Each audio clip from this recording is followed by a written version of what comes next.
2017-18 ఆర్థిక సంవత్సరానికి సంబంధించిన బడ్జెట్ని ఈటెల రాజేందర్ సభలో ప్రవేశపెట్టారు. 4వసారి వరుసగా బడ్జెట్ ప్రవేశపెట్టినటువంటి ఘనత ఈటెల రాజేందర్కి దక్కింది. కొత్త రాష్ట్రంలో వరుసగా 4 సార్లు ఆర్థిక మంత్రిగా ఈటెల రాజేందర్ బడ్జెట్ని ప్రవేశపెట్టారు. ఈసారి బడ్జెట్ సైజు, బడ్జెట్ అంచనాలకు సంబంధించిన వ్యవహారాలు ఒకసారి చూస్తే మొత్తంగా బడ్జెట్ సైజు 1,49,646 కోట్ల రూపాయలుగా ఉంది. అందులో ప్రణాళికా వ్యయం కింద గతంలో ఉండేటువంటి వ్యవహారాన్ని కొంతగా మార్చి ఇప్పుడు కొత్తగా నిర్వహణ వ్యయం, ప్రగతి పద్దు అనేటువంటి పేర్ల మీద వీటిని ఇంట్రడ్యూస్ చేశారు. దీనిలో నిర్వహణ వ్యయం 61,607 కోట్ల రూపాయలు అయితే ప్రగతి పద్దు కింద 88,038 కోట్ల రూపాయలు కేటాయించారు. మొత్తంగా గ్రామీణ సంక్షేమానికి పెద్దపీట వేస్తూ కుల వృత్తిదారులకి ప్రత్యేకమైనటువంటి ప్రాధాన్యత ఇస్తూ రుణమాఫీకి దాదాపుగా 4,000 కోట్ల రూపాయలు కేటాయించారు. అలాగే కళ్యాణ లక్ష్మికి మరింత లక్ష్మిని కూడా కేటాయిస్తూ సంక్షేమానికి అత్యంత ప్రాధాన్యత ఇచ్చినటువంటి బడ్జెట్గా దీన్ని రూపొందించడం జరిగింది. బీద బడుగు బలహీన వర్గాలకి ఈ బడ్జెట్లో ప్రత్యేకమైనటువంటి కేటాయింపులు మనకి చాలా స్పష్టంగా కనిపిస్తున్నాయి. జనరల్గా ఇటువంటి బడ్జెట్ ఎన్నికల ముందు వచ్చేటువంటి బడ్జెట్ సంక్షేమానికి అత్యధిక ప్రాధాన్యత ఇచ్చేటువంటి బడ్జెట్. కానీ ఎన్నికల బడ్జెట్ స్థాయిలో సంక్షేమానికి అత్యంత ప్రాధాన్యత ఇస్తూ ఈసారి ఈటెల రాజేందర్ తన బడ్జెట్ని సమర్పించిన విషయాన్ని మనం గమనించవచ్చు. కేంద్రం నుంచి వచ్చేటువంటి నిధులు కూడా ఈసారి పెద్ద సంఖ్యలో వచ్చేటువంటి ఆస్కారం ఉందని రాష్ట్ర ప్రభుత్వం భావిస్తోంది. 43,862 కోట్ల రూపాయలు కేంద్రం నుంచి నిధులు రావచ్చు అనేది రాష్ట్ర ప్రభుత్వం వేసుకుంటున్నటువంటి అంచనా. అందులో రాష్ట్రానికి వచ్చేటువంటి ఆదాయం కూడా ఈసారి గణనీయంగా పెరిగేటువంటి ఆస్కారం ఉంది. దాదాపుగా 15% గ్రోత్ని ఈసారి స్టేట్ ఎక్స్పెక్ట్ చేస్తోంది. 69,220 కోట్ల రూపాయలు ఆదాయం వచ్చింది. ఇది మరింత పెరగచ్చు అన్నది రాష్ట్ర ప్రభుత్వం వేసుకుంటున్నటువంటి అంచనా. బడ్జెట్ ఏ రకంగా ఉంది, బడ్జెట్ని వివిధ రాజకీయ పక్షాలు ఏ రకంగా చూస్తున్నాయి అనేటువంటి విషయాన్ని ఒకసారి మనం దృష్టి సారిస్తే టీడీపీ నుంచి ఆ పార్టీ సీనియర్ నాయకులు పెద్దిరెడ్డి మనతో పాటు ఉన్నారు. అలాగే అధికార పార్టీ టీఆర్ఎస్ నుంచి తెలంగాణ ప్రభుత్వ ప్రత్యేక ప్రతినిధి ఢిల్లీలో వేణుగోపాల్చారి గారు ఉన్నారు. శ్రీధర్ రెడ్డి బీజేపీ నుంచి ఆ పార్టీ సీనియర్ నాయకులు, బలరవి కాంగ్రెస్ పార్టీ నుంచి ఆ పార్టీ సీనియర్ నాయకులు కూడా మనతో పాటు ఈరోజు ప్రత్యేకంగా బడ్జెట్ మీద నిర్వహిస్తున్నటువంటి బడ్జెట్ చర్చలో పార్టిసిపేట్ చేస్తున్నారు. ముందుగా పెద్దిరెడ్డి గారు ఇంతకు నుంచి చాలా సుదీర్ఘమైనటువంటి కసరత్తు చేస్తున్నారు బడ్జెట్ ఏ రకంగా ఉంది అనే విషయాన్ని అంచనా వేయడం కోసం. మీకేమనిపిస్తుంది? ఈ రోజున ఆర్థిక శాఖ మంత్రులు ఈటెల రాజేందర్ గారు శాసనసభలో సుదీర్ఘమైనటువంటి ప్రసంగం ద్వారా ఒక బడ్జెట్ను ప్రవేశపెట్టడం జరిగింది. ఇది కొత్తగా ఏర్పడిన రాష్ట్రంలో టీఆర్ఎస్ ప్రభుత్వం అధికారంలోకి వచ్చిన తర్వాత ప్రవేశపెట్టిన 4వ బడ్జెట్. ప్రతి బడ్జెట్లో కూడా ప్రొజెక్షన్స్ ప్రజలను ఆశల పల్లెకులో విహరించే విధంగా ప్రొజెక్షన్స్ ఉంటా ఉన్నాయి. కానీ సంవత్సరం అంతవరకు చూసినట్టయితే ఆ ప్రొజెక్షన్ ప్రకారంగా ఖర్చు అనేది జరగడం లేదు. ఈ సంవత్సరం కూడా ప్రొజెక్షన్స్ను 1,49,646 కోట్లుగా ప్రొజెక్షన్స్ ఇచ్చిండ్రు. నిర్వహణ వ్యయం 61,607, ప్రగతి పద్దు కింద 88,038 కోట్ల కింద ప్రగతి పద్దు కింద ఇచ్చారు. దీన్ని బట్టి చూస్తే బ్రహ్మాండమైన ప్రగతి జరిగే అవకాశం ఉంది అనే ఒక నమ్మకం కలిగే విధంగా ఈ యొక్క బడ్జెట్ కేటాయింపులు చూసినట్టయితే కనపడతా ఉంది. సరే, ఇది కేటాయింపులు కనుక మొదలే మనం ఊహించుకొని ఇవి ఏమి జరగవని మేము చెప్పదలుచుకోలేదు. కానీ గత అనుభవాలను కూడా ఒకసారి మనం గుర్తు చేసుకోవాల్సిన అవసరం ఉంది. 2014-2015 సంవత్సరానికి గాను 1,637 కోట్ల బడ్జెట్ ప్రతిపాదన శాసనసభలో పెట్టారు. ఆ సంవత్సరాంతానికి చూసినట్టయితే ఖర్చు అయింది కేవలం 57,169 కోట్లు మాత్రమే. 2015-2016లో 1,15,689 కోట్లు బడ్జెట్లో ప్రవేశపెట్టడం జరిగింది. సంవత్సరాంతాన్ని చూసినప్పుడు ఖర్చు అయింది 71,302 కోట్లు మాత్రమే ఖర్చు అయింది. 2016-17లో 1,30,000 కోట్ల బడ్జెట్ను ప్రవేశపెట్టారు. అందులో మళ్ళీ రివైజ్డ్ బడ్జెట్ కింద తగ్గించుకున్నారు. 80% మాత్రమే మేము ఖర్చు పెట్టగలిగాము. ఇతర కారణాల వల్ల కేంద్రం ద్వారా ఈ ద్వారా ఆ ద్వారా రాలేదని చెప్పేసి ఆ విధంగా కూడా చూసినట్టయితే సుమారుగా 80,000 కోట్లు మాత్రమే ఖర్చు పెట్టినట్టుగా మనకి ఇక్కడ కనపడతా ఉంది. అంటే వరుసగా 3 బడ్జెట్. చిన్న ఇంటరప్షన్. సభలో అడుగు పెట్టనీయకుండా సభ నుంచి సస్పెండ్కి గురైనటువంటి రేవంత్ రెడ్డి టీడీపీ నాయకుడు ప్రస్తుతం అసెంబ్లీ మీడియా పాయింట్ దగ్గర మాట్లాడుతున్నారు. ఒకసారి లైవ్లో వచ్చారు. 6,000 కోట్లు పోతే ఇంకా రైతుల నెత్తి మీద 11,000 కోట్ల రూపాయలు ఉన్నాయి. అదేవిధంగా ఈ సంవత్సరానికి సంబంధించిన 4,600 కోట్ల రూపాయలు కలిపితే 15,000 కోట్ల రూపాయలు రాష్ట్ర ప్రభుత్వం రైతు రుణమాఫీకి కేటాయిస్తే తప్ప 100% రైతులకు రుణ విముక్తి జరగదు. ఇవాళ మీరు కేటాయించిన 4,000 కోట్లతోని ఇంకా రైతుల నెత్తి మీద అసలు మిత్తి కలిపి 11,000 కోట్ల రూపాయల రైతుల నెత్తి మీద రుణభారం ఉన్నది. అంటే 4 బడ్జెట్లు పూర్తయినా రైతులకు రుణ విముక్తి కలిగించలేదు. రైతుల పాస్బుక్లు ఏవైతే బ్యాంకులలో తనఖా పెట్టినరో ఇంకా కూడా భవిష్యత్తులో ఆ పాస్బుక్లు బ్యాంకులోనే మగ్గిపోవాల్సిందే తప్ప రైతులకు వచ్చే అవకాశం లేదు. కాబట్టి రైతులను చాలా చిన్న చూపు చూసింది రాష్ట్ర ప్రభుత్వం. చనిపోయిన రైతాంగ కుటుంబాలను అవమానించే విధంగా ఈ రాష్ట్ర ప్రభుత్వ నిర్ణయం ఉన్నది. అదేవిధంగా ఏదైతే మీరు పేద విద్యార్థులకు కేజీ టు పీజీ ఉచిత నిర్బంధ విద్యను అమలు చేస్తా అని మీరు విఫలం చెంది కార్పొరేట్ స్కూళ్ళల్లో చదువుకుంటున్న ప్రతి పేదవాడికి ఫీజు రియంబర్స్మెంట్ చేస్తా అని 2 నెలల క్రితం జరిగిన శాసనసభలో చెప్పిండ్రు. ఈ మార్చి వరకు రైతు మొత్తం విద్యార్థుల ఫీజు రియంబర్స్మెంట్ చేయాలంటే 4,300 కోట్లు కేటాయిస్తే తప్ప ఈ విద్యార్థులకు ఫీజు రియంబర్స్మెంట్ జరగదు. అలాంటిది ఈ బడ్జెట్లో మీరు 1,900 కోట్లే పెట్టిందంటే మళ్ళా బలహీన వర్గాలు, దళితులు, గిరిజనుల పిల్లల చదువులను మీరు కాల రాస్తున్నారు. ఈ 1,900 కోట్లతోటి ఫీజు రియంబర్స్మెంట్ జరగదు. మీరు 4,300 కోట్లకు అంచనాలు మార్చి తక్షణమే ఫీజు రియంబర్స్మెంట్ను అమలు చేయాలి. అదేవిధంగా డబుల్ బెడ్రూమ్ ఇండ్లు మీరు 2,60,000 ఇండ్లు కేటాయింపులు చేస్తే 1,400 ఇండ్లు మాత్రమే కట్టినమని మీరు ఇందులో చెప్పారు. మీరు చెప్పిన ప్రకారం డబుల్ బెడ్రూమ్ ఇండ్లు మీరు 2,60,000 కట్టాలంటే దాదాపుగా 17,000 కోట్ల రూపాయలు కావాలి. కానీ ఈ రోజు వరకు మీరు ఒక్క రూపాయి కూడా కేటాయించలేదు. ఇవాళ అప్పు తెచ్చి అప్పు చేసి పప్పు కూడా వండుతామని అంటుండ్రు తప్ప పేదలకు కట్టించే ఇండ్ల మీద మీరు ఒక్క రూపాయి కూడా కేటాయించలేదు. ఈ 3 సంవత్సరాలలో మీరు నిర్మించిన ఇండ్లు మీ బడ్జెట్లోనే 1,400 ఇండ్లు మాత్రమే నిర్మించినమని మీరే చెప్పడం జరిగింది. 3 సంవత్సరాలలో 14. ఇది రేవంత్ రెడ్డి చేస్తున్నటువంటి కామెంట్స్. ఫీజు రియంబర్స్మెంట్ కానీ లేక రైతు రుణమాఫీ కానీ ప్రస్తుతం బడ్జెట్లో ప్రభుత్వం కేటాయించినటువంటి అమౌంట్స్ ఏమాత్రం సరిపోవని వాటిని ఖచ్చితంగా రివైజ్ చేయాల్సినటువంటి అవసరం ఉందన్నది రేవంత్ రెడ్డి చేస్తున్న డిమాండ్. మళ్ళీ రవి గారు ఉన్నారు కాంగ్రెస్ పార్టీ నుంచి. రవి గారు, మీ అంచనా బడ్జెట్ మీద ఇమీడియట్గా? బడ్జెట్లో మాకు రాబడి వస్తుంది, మేము భారతదేశంలో ఫస్ట్ వస్తామని చెప్పడానికి అంకెలు మాత్రం పెంచి చూపిస్తున్నారు. ఇందా పెద్దిరెడ్డి గారు చూపించినట్టు గత 3 బడ్జెట్లో చెప్పింది ఒకటి, చేసింది దాన్ని అమలు చేయటంలో చాలా తక్కువ ఉంది. అతి ముఖ్యమైనది ఏంటంటే మనం రైతులకి సంబంధించి 1,00,000 రూపాయల అప్పు మాఫీ చేస్తామని ఎన్నికల ముందు చెప్పి మేనిఫెస్టోలో పెట్టి వచ్చినటువంటి ప్రభుత్వం 4 విడతలు అని చెప్పి 3 విడతలు విడుదల చేశామని చెప్తున్నారు. ఇప్పుడు 4వ విడతకి 4,000 కోట్లు మాత్రమే కేటాయించడం ఎంత అన్యాయంగా ఉందంటే, మీరు ఎప్పుడైనా ఒక్కసారి అక్కడ ఉన్నటువంటి రైతుల అప్పు 1,00,000 తీసుకుంటే ఇవాళ మీరు ఇచ్చిన 3 కిస్తీలు అయిపోయిన తర్వాత 92-93 వేల రూపాయలు ఇంకా మిగిలి ఉంది. ఈ మొత్తం ఇచ్చినటువంటి 3 కిస్తీలు కూడా వడ్డీకి మాత్రమే అడ్జస్ట్ చేసుకున్నారు. ఇవాళ 4,000 కోట్ల రూపాయలు మీరు విడుదల చేస్తే మరి ఆ డబ్బు ఏ రకంగా కట్టి వాళ్ళ పుస్తకాలు తెచ్చుకోవాలా? ఇంకా 3 సంవత్సరాలు మీరు ఇంకా 4 విడతలు ఇస్తే మీ ప్రభుత్వం అయిపోయిన తర్వాత కూడా అప్పులు మాఫీ అయ్యేటటువంటి పరిస్థితి లేదు.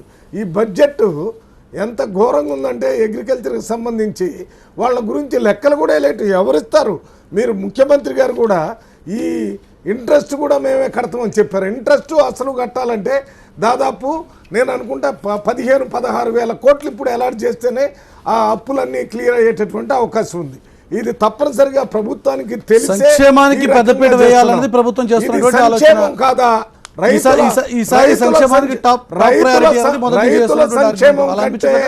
రైతుల సంక్షేమం కంటే ఇంకేది లేదు.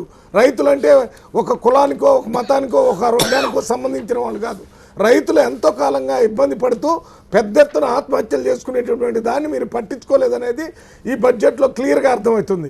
అదే రకంగా ఎస్టీలకి అంటే గిరిజనులకి, హరిజనులకి లేక దళితులకి ఇస్తానన్నటువంటి 3 ఎకరాల భూమికి సంబంధించి కానీ లేక 2 గదుల ఇళ్లకు సంబంధించి కానీ బడ్జెట్ అలకేట్ చేయకుండా దాన్ని పక్కన పెట్టి మళ్ళీ కొత్త విషయాలకు మేము అలాట్ చేస్తున్నామని చెప్పడం అనేది మీరు ఈ అంకెల గారడి చూపిస్తున్నారు తప్ప అవసరాలు మాత్రం మీరు తీర్చే స్థాయిలో పోలేదు.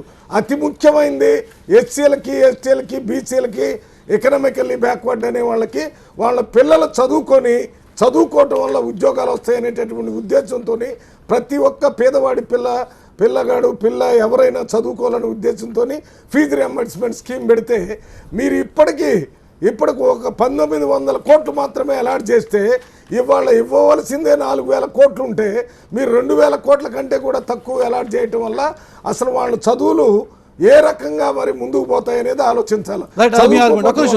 ఈ రెండు ముఖ్యమే కాకుండా శ్రీధర్ రెడ్డి గారు బీజేపీగా మీ రియాక్షన్ ఈ విషయంలో కేంద్రం మీద ఎక్కువ ఆశలు పెట్టుకున్నట్టు కనబడుతోంది. రాష్ట్ర ప్రభుత్వం దాదాపుగా 41,000 కోట్ల పైచీలకు కేంద్రం నుంచి వస్తుందని చెప్పి ఎక్స్పెక్ట్ చేస్తుంది. నిజంగా ఆ స్థాయిలో కేంద్ర సాయం ఉంటుందని చెప్పి అనుకోవచ్చా? అంటే కంపారిటివ్లీ లాస్ట్ ఇయర్తో పోలిస్తే ఈ సంవత్సరం ఖచ్చితంగా ఎక్కువగా కేంద్ర సాయం వస్తుందని చెప్పేసి అనుకుంటా ఉన్నారు. లాస్ట్ ఇయర్ కూడా ఆల్మోస్ట్ గవర్నమెంట్ ఎక్స్పెక్ట్ చేసిన దానికి సంబంధించి కేంద్రం నుంచి సాయంలో ఎటువంటి తగ్గుదల లేదు. కానీ ఓవరాల్ స్పెండ్ చూస్తే లాస్ట్ ఇయర్ టోటల్ బడ్జెట్లోనే ఇంతకుముందు పెద్దిరెడ్డి గారు కూడా కోట్ చేశారు, మన ఆర్థిక మంత్రి గారు చెప్పినట్లే మోర్ దాన్ 20% చేసినటువంటి కేటాయింపులకు చెప్పినటువంటి ఖర్చులకు ఇంకా అంచనా మాత్రమే. నాకు తెలిసి ఓవరాల్గా మీరు కనుక పూర్తి స్థాయి పద్దు కనుక లెక్క చెప్పాల్సి వస్తే గవర్నమెంట్ 25 నుంచి 30% పోయిన కేటాయింపులలో తగ్గుదల కనబడే అవకాశం ఉంది. మీరు అదేవిధంగా చూస్తే ఇప్పుడు ఏదైతే ఇప్పుడు పెంచారో లాస్ట్ ఇయర్ బడ్జెట్ నుంచి ఇప్పుడు చేసినటువంటి కేటాయింపుల్లో సరాసరి తీసుకుంటే ఈసారి బడ్జెట్ మీరు పెంచినా కానీ అంత మేరకు చివరిలో మళ్ళీ మనం వచ్చే బడ్జెట్ నాటికి చూసుకుంటే మాత్రం అంతే తగ్గుదల ఉండేటువంటి అవకాశం కనబడుతూ ఉంది.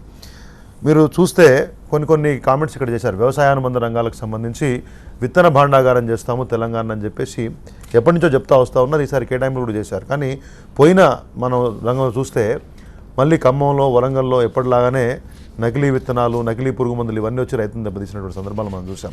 ఈ విత్తన భాండాగారం చేస్తాము ఇటువంటి హామీలు ఎప్పటికప్పుడు ఆ నినాదాలుగా మిగిలిపోతున్నాయి తప్పితే వాటి కేటాయింపులు జరగట్లేదు. ఇప్పటివరకు ఆ దిశగా ప్రయత్నం జరగలేదు. అందరూ మాట్లాడుతున్నటువంటి డబుల్ బెడ్రూమ్ హౌజెస్లో 1400 హౌజెస్ కట్టామంటే మీరు లాస్ట్ 3 ఇయర్స్లో చెప్పింది 2,60,000 కట్టింది 1,400, 16,000 ఇండ్లు వివిధ దశల్లో నిర్మాణంలో ల్యాండ్ అక్విజిషన్ నుంచి మొదలు పెడితే కంప్లీషన్ వరకు ఉన్నాయని చెప్తారు. ఈ వర్కింగ్ రేట్లో ఎప్పుడు ఈ 2,64,000 ఇండ్లు కడతారు? హైదరాబాద్లో 1,00,000 ఇండ్లకు సంబంధించినటువంటి కేటాయింపులు ఏవి? 1000 కోట్లు జిహెచ్ఎంసీ కేటాయించినారని చెప్పారు. మీరు 30% డిస్కౌంటింగ్ ఫ్యాక్టర్ చూస్తే 700 కోట్లు స్పెండ్ అవుతాయి. జిహెచ్ఎంసీ మిమ్మల్ని అడిగింది 3,000 కోట్ల రూపాయలు. ఆ తర్వాత మీరు ఈ కేటాయింపులు వ్యవసాయ రంగం కావచ్చు లేకపోతే సాగునీటి రంగాన్ని కూడా పోయిన బడ్జెట్లో 25,000 కోట్ల కేటాయింపులు చేస్తే ఇప్పటికి కూడా పేమెంట్స్కే గవర్నమెంట్ ఇబ్బంది పడుతూ ఉంది. అనేక పద్ధతులలో ఆల్మోస్ట్ 30-40% డిక్లైన్ ఉంది పేమెంట్స్లో. మరి ఈసారి 26,640 అంటే అన్ని దగ్గర ప్రాపర్ అకౌంటింగ్ 15% గ్రోత్ రేట్ చూపించారు. మీకు విజిబుల్గా కనబడేది ఏంటంటే ఒక కళ్యాణ లక్ష్మిలో మాత్రము 51,000 నుంచి 75,000 కనబడితే జనాలకు కనబడుతుంది. దాంట్లో ఇచ్చే డబ్బులు కాబట్టి ఆటోమేటిక్ దాంట్లో తప్పించుకోలేరు. కానీ ప్రతి రంగానికి ఒక 15% ఎస్కలేషన్ ఫ్యాక్టర్ వేసి మేము పెంచాము కేటాయింపులు. కానీ ప్రభుత్వము చేసిన కేటాయింపుకు ఎంత ఖర్చు పెట్టాము విషయం మీద మీకు ఒక విషయం చెప్తా. ప్రధానంగా ఒకటే మీకు గిరిజనులకు సంబంధించి లేకపోతే ఎస్సీ సప్లాన్ సంబంధించి ఓవరాల్ డిస్కౌంటింగ్ ఫ్యాక్టర్ చూస్తే పోయిన 3 సంవత్సరాలు యావరేజ్ తీస్తే మీరు చేసిన కేటాయింపుకి ఎస్సీ ప్లాన్లో 46% తగ్గుదల. అంటే 100 రూపాయలు మీరు కేటాయిస్తే మీరు ఖర్చు చేసింది 64 రూపాయలు మాత్రమే. ట్రైబల్ సబ్ ప్లాన్లో చూస్తే 72% మాత్రమే ఖర్చు పెట్టారు. 27% నుంచి 25% వరకు తగ్గుదల కనబడింది. ఓవరాల్గా చూస్తే ఈ 2 పద్ధతులకు సంబంధించి 35 నుంచి 40% వరకు మాత్రమే ఖర్చు పెడతాం. దీన్ని ప్రభుత్వం అడ్రస్ చేయాల్సిన అవసరం. చారి గారు కేటాయింపులు అయితే చాలా ఘనంగా ఉన్నాయి. గతం కంటే కూడా పెద్ద బడ్జెట్ 1,30,000 నుంచి 1,46,49 దాకా వచ్చాం. చెప్పుకోవడానికి బాగుంది కానీ ప్రాక్టికల్గా లేదు అన్నది విపక్షాల మాట. ఏం చెప్తారు? అంటే ఓకే, 2 ఇష్యూస్ స్థూలాంశాలు ఇక్కడ. కేంద్ర బడ్జెట్ కానీ దేశంలో ఉన్న ఏ రాష్ట్ర బడ్జెట్ కూడా యాక్చువల్ రిఫ్లెక్ట్ చేయదు. ఎందుకంటే బాండ్స్ రేగించడానికి కానీ ఆర్బీఐకి చూపించడానికి కానీ లేకుంటే కేంద్ర ప్రభుత్వం నుంచి వెసులుబాటు కొరకు మామూలుగా ఉన్నదానికన్నా ఒక 15-20% ఎస్కలేషన్ చేస్తుంది ఏ బడ్జెట్ అయినా కూడా.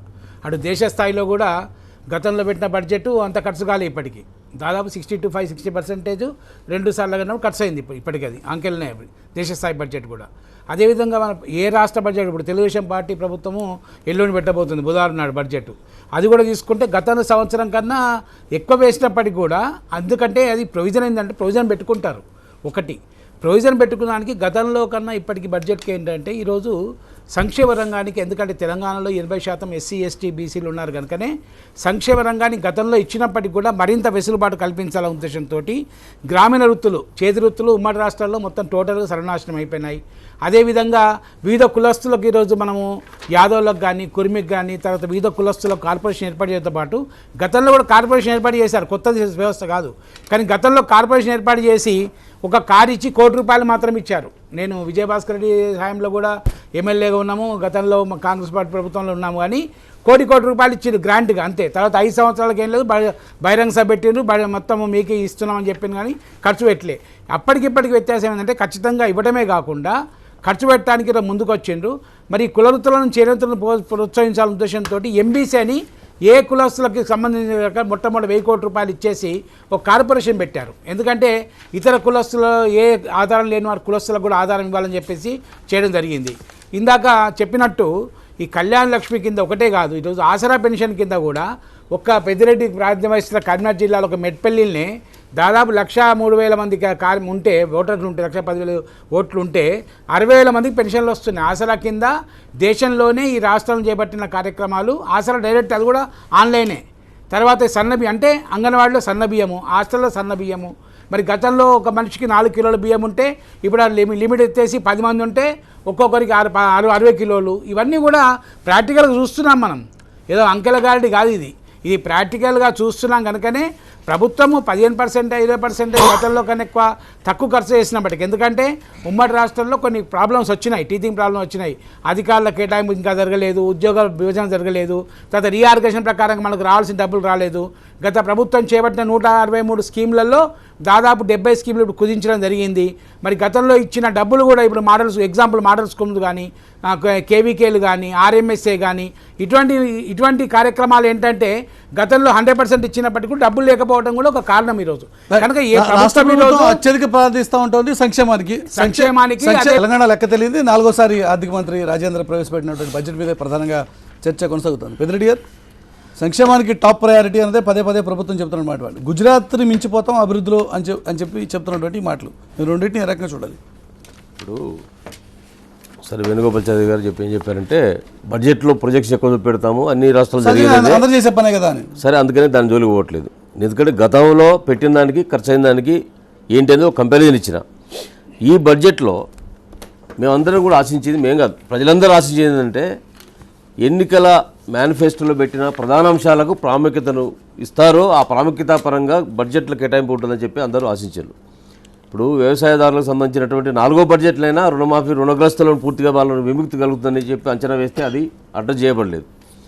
రెండవది, దళితులకు సంబంధించినటువంటి 3 ఎకరాల భూమి కొనుగోలు విషయంలో గత ప్రగతిని చూస్తే అది నిల్, దానివల్ల ఎవరికి ప్రయోజనం జరగలేదు, ఇవ్వగలిగాం, ఇంకేమి ఇవ్వలేకపోయినామని చెప్పన్నారు. వాళ్ళు కేటాయించినటువంటి అమౌంట్ కూడా ఖర్చు పెట్టలేదు, దాన్ని క్యారీ ఫార్వర్డ్ చేసి ఇతర పద్ధతుల కింద దాన్ని వాడుకోవడం జరిగింది. ఎస్టీ ఎస్సీ సంబంధించినటువంటి వెల్ఫేర్ సంబంధించిన ఫండ్స్ అన్నీ కూడా. అదేవిధంగా మన విద్యారంగానికి సంబంధించిన బడ్జెట్ను కూడా గత సంవత్సరం ప్రతిపాదించింది ఖర్చు పెట్టలేదు, ఈసారి కూడా అంతకంటే ఎక్కువ ప్రతిపాదించలేదు. దాన్ని బట్టి చూస్తే అది కూడా ఖర్చు పెట్టే ప్రాముఖ్యత కనపడడం లేదు. డబుల్ బెడ్రూమ్ సంబంధించినంత చూసినట్టయితే వాళ్ళే స్వయంగా పోయిన బడ్జెట్లో అర్బన్లో గ్రేటర్ హైదరాబాద్లో 1 లక్ష ఇండ్లు, రూరల్లో 1 లక్ష ఇండ్లు, సుమారుగా 2 లక్షల ఇండ్లు మేము వచ్చే సంవత్సరం వరకు పూర్తి చేస్తామని చెప్పిండ్రు. ఇవాళ వాళ్ళ ప్రగతి రిపోర్ట్లో 1,426 ఇండ్లు పూర్తి చేసిండ్రు, 16,065 ఇండ్లు ప్రోగ్రెస్లో ఉన్నాయని చెప్పేసి అన్నారు. ఇవాళ ఈ బడ్జెట్లో ₹1 కూడా ఖర్చు, దానికి ప్రొజెక్షన్స్ ఇవ్వలేదు. దానికి ఏమంటారంటే ఇతరమైన మార్గాల ద్వారా మేము డబ్బులు తెచ్చి కడతామంటే ఆ ఇండ్లు కడతారని నమ్మకం ఈ బడ్జెట్ చూసినట్టయితే నమ్మకం అయితే ప్రజలకు లేదు. అంటే అతి ప్రాముఖ్యమైనటువంటి అంశం, ప్రామిస్ చేసినటువంటి అంశాన్ని కూడా ఇక్కడ అడ్రస్ చేసిన సందర్భాలు వ్యవసాయ రంగానికి కూడా అలాంటిదే ఉంది. రీఎంబర్స్మెంట్ కూడా అలాగే ఉంది. ఇలాంటి ప్రధాన అంశాలను ఏ ఒక్కటి కూడా అడ్రస్ చేయలేదు. ఇంకొకటి చెప్పదలుచుకున్నారు, ఒకటే చెప్పండి. వాళ్ళు గొర్రెల విషయంలో, చేపల పెంపకం విషయంలో చాలా గొప్పగా మాట్లాడుతున్న వీళ్ళు ఆ పద్ధతుల కింద కూడా బడ్జెట్ కేటాయింపులు లేవు. వాళ్ళ వెల్ఫేర్ సంబంధించిన డబ్బు దీనికి ఖర్చు పెడతారా, దేనికి ఖర్చు పెడతారని చెప్పలేదు. చేపల పెంపకాన్ని ప్రత్యేకంగా ఇలా చూపెట్టిండ్రు, గొర్రెల పెంపకాన్ని ప్రత్యేకంగా చూపెట్టిండ్రు, వాటికి బడ్జెట్ కేటాయింపు జరగలేదు. తెచ్చిన అప్పులకు వడ్డీ కట్టలేక, ఇన్స్టాల్మెంట్ కట్టలేని పరిస్థితుల్లో బడ్జెట్ ప్రొజెక్షన్స్ ఉన్నాయి. కేంద్ర ప్రభుత్వం ఇచ్చే డబ్బుల మీద ఆధారపడినటువంటి సిచ్యువేషన్ కనపడతా ఉంది. ఇదంతా చూసినట్టయితే కేవలము ప్రగతి నిరోధకమైనటువంటి వ్యక్తికి సంబంధించినటువంటి, ఓట్ల రాజకీయానికి సంబంధించినటువంటి ఆలోచనతో చేసిన బడ్జెట్ తప్ప ఇది ఈ రాష్ట్ర పురోభివృద్ధికి ఉపయోగపడే విధంగా కనపడడం లేదు. ఇవాళ ఇరిగేషన్ సంబంధించినటువంటి దానికి లాస్ట్ 25,000 కేటాయిస్తే 10,000 ఖర్చు అయినాయి, 10,000 కోట్లు ఖర్చు అయినాయి, ఇవాళ 24,000 కోట్లు అంటున్నారు. వాటికి సంబంధించినటువంటి ప్రగతి ఇక్కడ కనపడినట్టుగా కనపడడం లేదు. ఏదైతే మాట్లాడుతున్నారో వాళ్ళ దృక్పథాల మార్పు లేదు. వాళ్ళు ఎలక్షన్ మేనిఫెస్టోలో చెప్పిన అంశాలు మేము పాటిస్తున్నాము, దానికన్నా ఎక్కువనే ఇస్తున్నాము. ఇప్పుడు షాదీ ముబారక్కి కళ్యాణ లక్ష్మికి ఫిజికల్ గా కనబడుతున్నాయి డబ్బులు, కానీ డబుల్ బెడ్రూమ్ కానీ సంబంధించిన ఇష్యూస్ లో లేక 3 ఎకరాల భూమికి సంబంధించి కానీ డబ్బులు ఎక్కడ కనిపిస్తున్నాయి వారి మాట.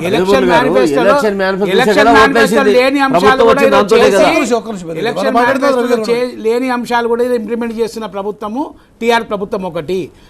ఈరోజు 4,000 కోట్ల రూపాయలు రుణమాఫీ ఎలక్షన్ మేనిఫెస్టోలు కూడా రైతు రుణమాఫీ ఒక్కసారి చేస్తా అని చెప్పలేదు. ఖచ్చితంగా ఎలక్షన్ మేనిఫెస్టోలు చెప్పి రైతు రుణమాఫీ చేస్తామని చెప్పాము. ఇప్పుడు ఇచ్చే 4,000 కోట్లు ఇందాక పెద్దలు చెప్పినట్టు ఎప్పటికప్పుడు ఇంట్రెస్ట్ తోటి కలిసే ఈరోజు ఇస్తున్నారు. ఇంట్రెస్ట్ తోటి కలిసే 4,000 కోట్ల రూపాయలు ఇస్తుంది తప్ప ఇంట్రెస్ట్ రైతు మీద పడే అవసరం లేదు. ఒక్క పైసా కూడా రైతు మీద పడితే ఖచ్చితంగా ప్రభుత్వం రీఎంబర్స్మెంట్ చేయడానికి సిద్ధంగా ఉందని చెప్పేసి మొన్న జరిగిన అసెంబ్లీలో చెప్పారు. ఇప్పటికి కూడా రైతు మీద ₹1,00,000 లోపల ఒకవేళ కట్టకపోతే మీ ప్రభుత్వం తప్పకుండా ఇవ్వడానికి రీఎంబర్స్మెంట్ సిద్ధంగా ఉన్నది ఒకటి. ఇక స్కాలర్షిప్ల విషయం గురించి, స్కాలర్షిప్లో ఈరోజు 19,039 కోట్ల రూపాయలు ఇచ్చారు. దాని గురించి గతంలో ఏ విధంగా ఎంక్వైరీ జరిగింది, ఏ విధంగా స్టూడెంట్స్ ఎన్హాన్స్ చేసి ఇవన్నీ తెలుసు కనుకనే దాన్ని చూస్ చేసుకొని వాస్తవ ప్రకారంగా ఈరోజు చేయడం జరిగింది. తర్వాత డబల్ బెడ్రూమ్ ఎందుకు దీనిలో చూపించలేదంటే, డబల్ బెడ్రూమ్ ఇప్పటికే దాదాపు 8 బ్యాంకులు ఎల్ఐసి 8 బ్యాంకులు ఇప్పటికే లోన్లు ఇచ్చారు. హౌసింగ్ డబల్ బెడ్రూమ్ హౌస్ వాళ్ళే ప్లాన్ చేస్తున్నారు. ఒక హైదరాబాద్నే టాటా కన్సల్టెన్సీ వాళ్ళు కూడా ఈరోజు 1,00,000 ఇళ్ళు కడతా అని చెప్పేసి కూడా ముందుకు వచ్చారు. ప్రాసెస్ ఉన్నది ఈరోజు. కనుక ఈరోజు ఏ అయితే ప్రొజెక్షన్స్ కనిపించాలి కదా, ఒకవేళ నిజంగా బ్యాంకుల నుంచి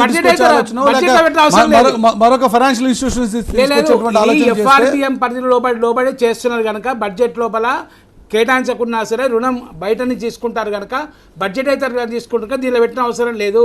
అది బ్యాంకుల ద్వారా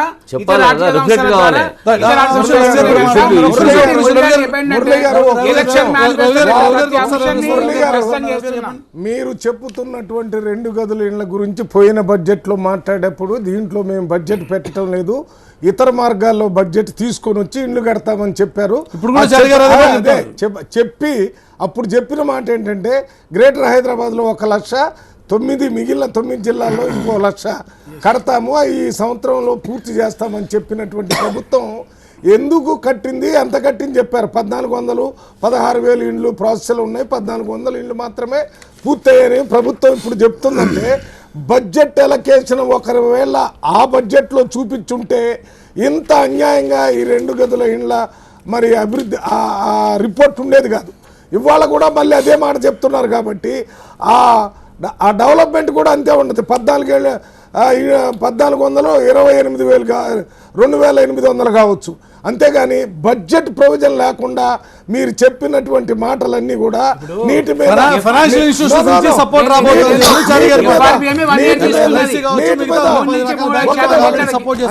మాట్లాడేటప్పుడు కొద్దిగా ఆగాను నేను. ఇంకొకటి, ఇది ఇట్లే పోద్ది, దీనికి కట్టేది లేదు చేసేది లేదు. రెండోది, రైతులకు సంబంధించి 4వ విడత మీరు విడుదల చేయటానికి 4,000 కోట్ల రూపాయలు మాత్రమే అలాట్ చేశారు. మీకు తెలియదా, మీరు రైతులకు ఇప్పుడు వడ్డీ మాత్రమే మాఫ్ అయింది, అసలు అట్లే ఉంది. దాదాపు 14-15 వేల కోట్ల రూపాయలు రిలీజ్ చేస్తేనే వాళ్ళ అప్పు తీరుతుంది. ఆ పుస్తకాలు బయటకు వస్తే పట్టాదారు పాస్ పుస్తకాలు, అప్పుడే మళ్ళీ కొత్తగా అప్పులు ఇస్తారు. వడ్డీతో సహా రెస్పాన్సిబిలిటీ మాది కాదు.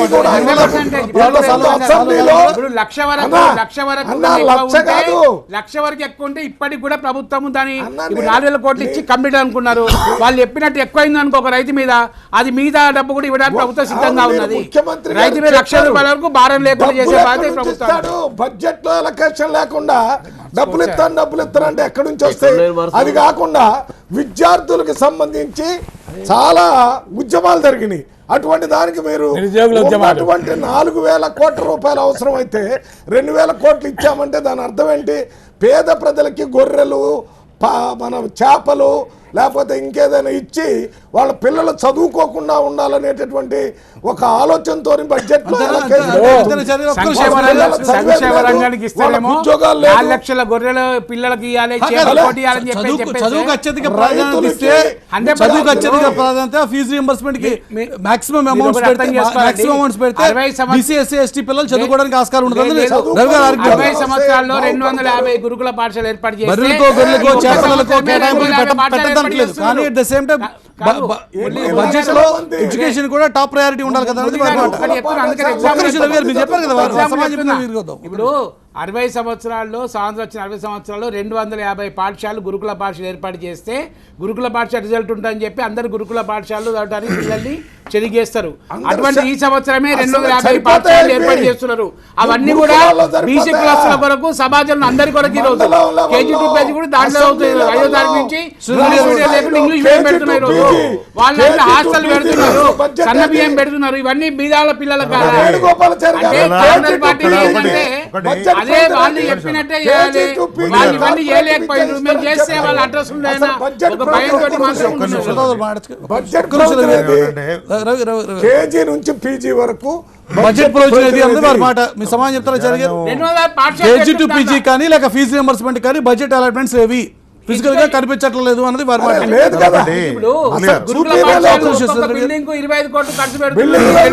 ఒక్క నిమిషం వారు చెప్పిన 250 పాఠశాలకు బడ్జెట్ కేటాయించలేదు. ఎడ్యుకేషన్ డిపార్ట్మెంట్ లో బడ్జెట్ రాలేదా? 250 పాఠశాలకు ఒకటి. రెండోది దీనికి కేటాయించేసే 70 కోట్ల రూపాయలు కేంద్ర ప్రభుత్వం కూడా ఇచ్చిన మాట వాస్తవం కాదా? ఒక ఇంజనీరింగ్ కాలేజ్ పాత ఉంటే దాంట్లో కూడా పెట్టమాట వాస్తవం కాదా? ఆ పిల్లలు కూడా ఈ అడ్మిషన్స్ మొదలైన మాట వాస్తవం కాదా? 7,000 పోస్టులు కూడా ఈ నోటిఫికేషన్ ఇచ్చిన మాట వాస్తవం కాదా? ఇవన్నీ వాస్తవం చూస్తే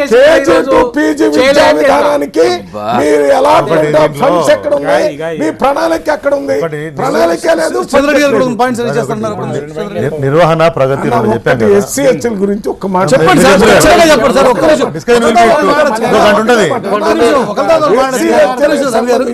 చెప్పదంటలేదు. సంక్షేమంలో ప్రాధాన్యత క్రమంలో అమలు చేయకుండా ఉండటానికి ఎస్సీలకు 40%, ఎస్టీలకు 30% ఇంప్లిమెంట్ చేయకుండా ఉన్నదంటే ఇవాళ మీరు చేసిన ప్రొజెక్షన్ కూడా అంతే జరిగిద్ది అనేది మాకు అర్థమవుతుంది. నిర్వహణను ప్రగతి 2 రకాలుగా పెట్టారు, బాగానే ఉంది. కానీ ప్రగతిలో లాస్ట్ 3 yearsని మీరు బెంచ్ మార్కింగ్ తీసుకుంటే ఇప్పటిదాకా మిగతా పెద్దలు చర్చించినట్లు విద్యారంగంలో 12,705 కోట్లు ఈసారి కొత్తగా కేటాయించి, అంటే ఈసారి కేటాయించిన దాంట్లో లాస్ట్ ఇయర్ కంటే గణనీయంగా పెరిగినాయి. కానీ వరల్డ్ క్లాస్ ఇన్ఫ్రాస్ట్రక్చర్ ఏర్పాటు చేస్తామని చెప్పారు గురుకులాలు. ఆ మధ్యలో కొంతమంది దళిత వర్గానికి చెందిన ఎంపీలు ఎమ్మెల్యేలు వచ్చారు నా దగ్గరికి, ఇవాళ రాత్రి నేను గురుకులాలు శాంక్షన్ చేసి చెప్పారు. ఎక్కడ కూడా ఇన్ఫ్రాస్ట్రక్చర్లో డెవలప్మెంట్ లేదు. ఈ సంవత్సరానికి సరైనటువంటి ప్రగతి ప్లాన్ మీరు ఇవ్వలేదు. కాబట్టి విద్యారంగం మీద ఎప్పటిలాగానే గతంలో plan expenditure, non plan expenditure సరే ఇప్పుడు మార్చారు. కానీ ఫైనాన్స్ మినిస్టర్ చెప్తున్నటువంటి స్టేట్మెంట్ ప్రకారం నిర్వహణ వ్యయం కంటే కూడా ప్రగతి పద్దు ఎక్కువగా ఉండడం అనేది ఒక పాజిటివ్ సైన్ కాదంటారా? ఇప్పుడు ఈ ఇయర్ ఫిగర్ చూసుకున్నా కూడా 61,000 కోట్లు నిర్వహణ వ్యయం అయితే 88,000 కోట్ల రూపాయలు నెంబర్ మార్చడం మీ చేతిలో ఉంది. మీరు 80,000 కోట్లు అంటే 80,000 పోయిన 3 years మనం దేని బెంచ్ మార్కింగ్ తీసుకుంటాము? పోయిన 3 years లో మీ వేరియన్స్ అంటే మీరు చెప్పినటువంటి విషయాలకు చేసినటువంటి పనులకు ఉన్నటువంటి వేరియన్స్ తీసుకుంటారు. ఒకవైపు 2 BHKలో 2,60,000 ఎక్కడ కట్టింది ఎక్కడ? ఈ 1400లో కూడా ఎర్రవల్లి నసక్కనపేటలో కట్టిన వాటిని లెక్క తీసుకుంటే మీరు మిగతా రాష్ట్రంలో కట్టినాయండి. 16,000 ప్రోగ్రెస్లో ఉంటే ఎక్కడెక్కడ ఉన్న వాటిని మీరు ప్రామాణికంగా తీసుకుంటే నెక్స్ట్ 3 yearsలో శూన్యంగా ఉండబోతుంది పరిస్థితి అనేది అర్థమైపోతుంది. మీరు దళితులకు భూ పంపిణీ విషయంలో కూడా ఇవాళ తీసుకుంటే పూర్తి స్థాయిలో దాని గురించి ఎక్కడ ఒక ఊసు కూడా మాట్లాడిన సందర్భం మన బడ్జెట్లో కనబడలేదు. తర్వాత వచ్చేసి విద్యుత్ రంగానికి ఒక అంచనా వేశారంటే మీరు ఇప్పుడు మాట్లాడిన 9 గంటలు అయితే విద్యుత్ చెప్తున్నారో ఈ వేసవిలో కానీ తర్వాత ఇవాళ ఈ సంవత్సరంలో ఇవ్వాలంటే 4,650 కోట్ల రూపాయలు సబ్సిడీగా సరిపోతాయి. మీ కేటాయింపులు 4,203 కోట్లు ఉన్నాయి. అంటే సబ్సిడీ కూడా సరిపోని డబ్బులు దీంట్లో కేటాయించారు. ఇక ఇన్ఫ్రాస్ట్రక్చర్ గురించి మనం విద్యుత్ రంగంలో మర్చిపోవాలనే విషయాన్ని చెప్పకనే చెప్పారు. అడవుల పంపకం మనం ఆల్మోస్ట్ ఒక 33% అడవులు మనం టార్గెట్ పెట్టుకున్నాం అని చెప్పారు. చాలా గ్యాప్ లో ఉన్నారు. ప్రస్తావించే సందర్భంలో చెప్పినమాట గతంలో కరెంటు పోవడం అనేది చాలా కరెంటు పోతే పోయిన 3 సంవత్సరాల్లో జనరేటర్లకి యూపీఎస్లకి కాలం చెల్లింది. ఎస్పెషల్లీ తెలంగాణ స్టేట్ లో. కరెక్టే. వాస్తవమే కదా? నేను కాదనట్లేదు. ఇప్పుడు వ్యవసాయ రంగంలో నేను ఒకటి వినియోగం చెప్తున్నా, తగ్గింది, మురళి గారు, మీ ఓకే మీరు ఇస్తా ఉన్నారు, కాదనట్లేదు. కానీ కేటాయింపుల్లోనే అంచనాల కంటే 400 కోట్లు తక్కువ సబ్సిడీలకే. సబ్సిడీలే వచ్చే సంవత్సరానికి 4650 కోట్లు అవసరం అంటే కేటాయింపు 4203 కోట్లు ఉంది. అంటే ఇన్ఫ్రాస్ట్రక్చర్ విద్యుత్ రంగంలో ఉండబోదని చెప్పారు. అడవుల పెంపకాన్ని, హరితహారానికి పోయినసారి మీరు ఊదరగొట్టిన విషయానికి ఇప్పుడు 50 కోట్లు కేటాయింపులు అంటే ప్రత్యేకించి ఎంప్లాయ్మెంట్ క్రియేషన్ ఉండేటువంటి పరిశ్రమల రంగానికి కానీ లేకపోతే పెద్ద ఎత్తున యువకులకు అవకాశం వచ్చేటువంటి ఐటీ కమ్యూనికేషన్స్ లో కూడా అన్ని ఇష్యూస్ క్లబ్ చేశారు. ఒక స్పెసిఫిక్ ఒక పర్టికులర్ ఇష్యూ రైజ్ చేశారు. దానికి చారిగా సమాజంతో మళ్ళీ నెక్స్ట్ ఇష్యూ కొద్దాం. ఒక నిమిషం చారిగా. ఇప్పుడు ఒకటండి, ప్లాను నాన్ ప్లాను గతంలో ఉండేది. చాలా బడ్జెట్లో కూడా అన్ని ప్రభుత్వాలు కూడా ప్లాన్ ఎక్స్పెండిచర్ తక్కువ, నాన్ ప్లాన్లు ఎక్కువ పెరిగేది. కానీ ఫిగర్స్ కనిపిస్తున్నాయి కానీ లాస్ట్ 3 years నుంచి అది ఇంప్లిమెంటేషన్ లో కనిపిస్తుంది. అందుకనే implementation this is fourth budget. First తాత్కాలిక బడ్జెట్, కానీ తర్వాత 2 ఫుల్ బడ్జెట్లు పెట్టారు. ఇది 3వ ఫుల్ బడ్జెట్. ఎలక్ట్రిసిటీ ఉన్నది. ఎలక్ట్రిసిటీ బడ్జెట్ లో మేము పెట్టకుంటే, ఖర్చు పెట్టకపోతే కరెంటు కోతలు ఎందుకు ఉన్నాయి? కరెంటు కోతలు ఇప్పుడు తెలంగాణలో వచ్చిన తర్వాత 2 సంవత్సరాల తర్వాత మీకు గ్రాంట్ అగ్రికల్చర్ లో పెరుగుతున్నది. దాదాపు 92,000 కోట్ల రూపాయలు ఆర్ఈసీ పిఎస్సి ద్వారా వచ్చినాయి అమౌంట్. ఆర్ఈసీ పిఎస్సి ద్వారా దాదాపు 92,000 కోట్ల రూపాయలు ఈ రోజు బాండ్స్ ఇచ్చేది రావడం జరిగింది. వచ్చే 2 సంవత్సరాలు 20,000 మెగావాట్ల కొరకే ప్లాన్ చేశారు. సింగరేణి నుంచి ఈరోజు దాదాపు సింగరేణి నుంచి కానీ జెన్కో నుంచి కానీ ఇప్పటికే 10,000 కోట్ల రూపాయలు ప్లాన్లో ఖర్చు పెట్టారు. ఎలక్ట్రిసిటీలో ఇప్పుడు మిగిలేదు 4,000 కోట్ల రూపాయలు ఈరోజు ప్లాన్ల బడ్జెట్ ఇచ్చారు. అవన్నీ అదనంగా గతంలో ఆర్ఈసీ పిఎఫ్సి తీసుకున్నాను అదనంగా ఈరోజు కనుక ఈరోజు కరెంటు పోతేనే వాడుతుంది. ఇప్పుడు ఇంతకుముందు కరెంటు రోజు ఓడి అసెంబ్లీలో వీళ్ళే ఇదే కాంగ్రెస్ పార్టీ, తెలుగుదేశం పార్టీ వాళ్ళు అసెంబ్లీలో ఎమ్మెల్యేల ప్రమాణం నడుస్తున్నది. కరెంటు కోత రద్దు చేయాలి మొట్టమొదటి రోజే. అంటే వీళ్ళకి ప్రతిపక్షాలకు ఏంటంటే ఇవన్నీ ఇంప్లిమెంట్ చేస్తే అడ్రస్లు గల్లంత అవుతాయి.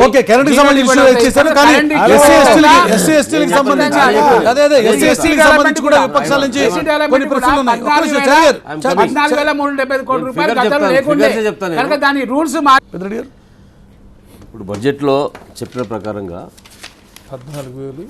2014-2015లో మైనార్టీలకు 1,033 కోట్ల బడ్జెట్ కేటాయింపు జరిగితే ఖర్చు చేసింది 332 కోట్లు. 15-16కు 1,105 కోట్లు కేటాయింపులు చేస్తే ఖర్చు చేసింది 420. ఎస్సీ ఎస్టీ బీసీ సంబంధించినటువంటి కేటాయింపులలో కూడా ఆ విధంగానే ఎస్సీ అభివృద్ధి శాఖకు 3,036 కోట్లు కేటాయిస్తే అందులో 977 కోట్లు మాత్రమే ఖర్చు చేయడం జరిగింది. అదేవిధంగా 15-16లో ఎస్సీ సబ్ ప్లాన్ కింద 8,089 కోట్లు కేటాయించిళ్ళు. దాంట్లో ఖర్చు చేసింది 4,650. 14-15లో 4,062 కోట్లు కేటాయించి అందులో నాన్ ప్లాను 1,780 కోట్లు, ప్లాన్ కింద 2,282 కోట్లు, అందులో ఖర్చు చేసింది 2,438 కోట్లు. అంటే కేటాయించిన దాంట్లో 30-40% కూడా కేటాయింపు జరగలేదు. ఎస్టీ సబ్ ప్లాన్ కూడా ఆ విధంగానే 5,035 15-16లో కేటాయిస్తే ఖర్చు చేసింది 800 కోట్లు. 14-15లో 4,559 కోట్లు కేటాయిస్తే 643 కోట్లు మాత్రమే ఖర్చు చేసిండ్రు.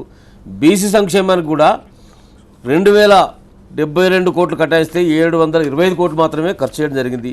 14-15లో 2,022, అదేవిధంగా కేవలం 310 కోట్లు మాత్రమే ఖర్చు చేయడం జరిగింది. అంటే వీళ్ళు చెప్పేది ఎస్సీ ఎస్టీలు కానీ బీసీలు కానీ మైనార్టీలు కానీ వాళ్లకు కేటాయించినటువంటి స్టాట్యూటరీ ఫండ్స్ కూడా వాటికి సంబంధించినటువంటి అలొకేషన్స్ కూడా ప్లాన్ బడ్జెట్లో నాన్ ప్లాన్లో ఉన్నటువంటివి కూడా గత 3 సంవత్సరాలు ఖర్చు పెట్టలేదు. 14-15లో 30,000 కోట్లు మీరు పెట్టిన బడ్జెట్ నుండి ఖర్చు పెట్టలేదు. 15-16లో మీరు పెట్టిన బడ్జెట్ 40,000 కోట్లు ఖర్చు పెట్టలేదు. మూడోసారి 16-17లో కూడా 55,000 కోట్లు ఖర్చు పెట్టలేదు. ఇవాళ కూడా 1,40,000 కోట్లు 1,49,000 కోట్లు అని చెప్తున్న మీరు లోటు చూపెడతా ఉన్నారు.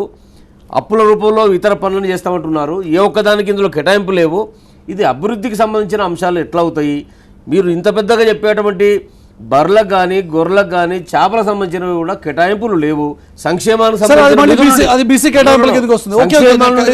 సంక్షేమానికి ఇచ్చినటువంటి డబ్బులు నుండి కొనిస్తారా లేకపోతే ఇతర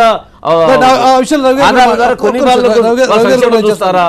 విద్యారంగం కానీ వైద్య రంగం ఇలాంటి ప్రధానమైన అంశాలను ఇందులో అడ్రస్ చేయలేదు అనేది నా ఉద్దేశం. నాకు అర్థమైంది ఏంటంటే how to retain the power, how to retain the state అనేది ఉన్నది కదప్ప, స్టేట్ ను ఎట్లా అభివృద్ధి చేద్దాము సమగ్రంగా అనేటువంటిది ఓవరాల్ గా చూస్తే కనపడట్లేదు. మీ ఆర్గ్యుమెంట్ మీరు చెప్పారు కదా, ఒక్క నిమిషం. అంకెలతో సహా ఇప్పుడు పెద్దిరెడ్డి గారు మనకు చెప్పడం జరిగింది. సంక్షేమ కార్యక్రమం అది కూడా ఎస్సీలు ఎస్టీలు బీసీలకు సంబంధించిన బడ్జెట్ అలొకేషన్, దాంట్లో దాదాపు 40 నుంచి 30% ఖర్చు పెట్టకుండా పోయింది. 3 బడ్జెట్లు పోయినాయి, ఈ 4వ బడ్జెట్ వచ్చింది. ఈ బడ్జెట్ను చూస్తే ఒక కొత్త విషయం మన ముందు కనపడుతుంది. ఈ ప్రభుత్వం 2019 దాకా ఎన్నికలకు పోయేది కాకుండా ఈ వచ్చే 2018లోనే ఎన్నికలకు పోవటానికి ఈ బడ్జెట్ని పెట్టినట్టుగా మనకు ప్రజల ముందు కనపడుతుంది. దీంట్లో మామూలుగా ఇచ్చేవి కాకుండా వ్యక్తిగతంగా బెనిఫిట్ జరగాలనేటటువంటి ఉద్దేశంలో ఆ గొర్రెలు ఇచ్చేదానికి దాంట్లో 75% కాంగ్రెస్ పార్టీ హయాంలో కూడా ఇండివిజువల్ బెనిఫిట్స్ కి స్కీములు పెట్టాలంటారా? కొత్తగా మొదలైందా ఈ కార్యక్రమం? గతంలో కూడా ఉన్నదే కదా. ఇండివిజువల్ బెనిఫిట్ ఫెడరేషన్స్ ఇవన్నీ ఉన్నమాట నిజమే. వీళ్ళంతా ఇప్పుడు ఎన్నికలను దృష్టిలో పెట్టుకొని బడ్జెట్ బట్టి చూస్తే లాస్ట్ ఇయర్ బడ్జెట్ ఆ రకంగా ఉంది చూడండి, ఎన్నికలు లేవని మనం అనుకుంటున్నాం. ఎన్నికలు పెట్టాలనే ఉద్దేశంతోనే ముఖ్యమంత్రి గారు ఇది చేస్తున్నారని ఇందాక మనకి రాజేంద్ర గారు మాట్లాడేటప్పుడు కొన్ని విషయాలు చెప్పారు. ఎవరు అక్కడెక్కడో ఉద్యోగులు కింద స్థాయిలో పనిచేసేటటువంటి మన విఆర్ఓల విఆర్ఏలు వాళ్ళ శాలరీ పెంచామని, అదే రకంగా మహిళలు పనిచేసాం అంగన్వాడీ టీచర్స్ పెంచామని, ఇంకా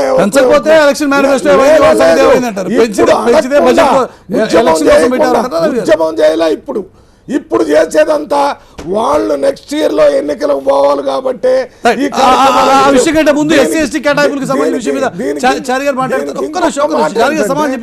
మొన్న వాళ్ళు చేసినటువంటి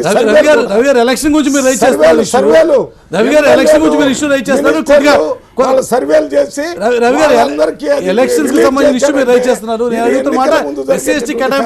మాట్లాడుతూ ఆ సబ్జెక్టులకు వెళ్దాం. ఒక్క నిమిషం.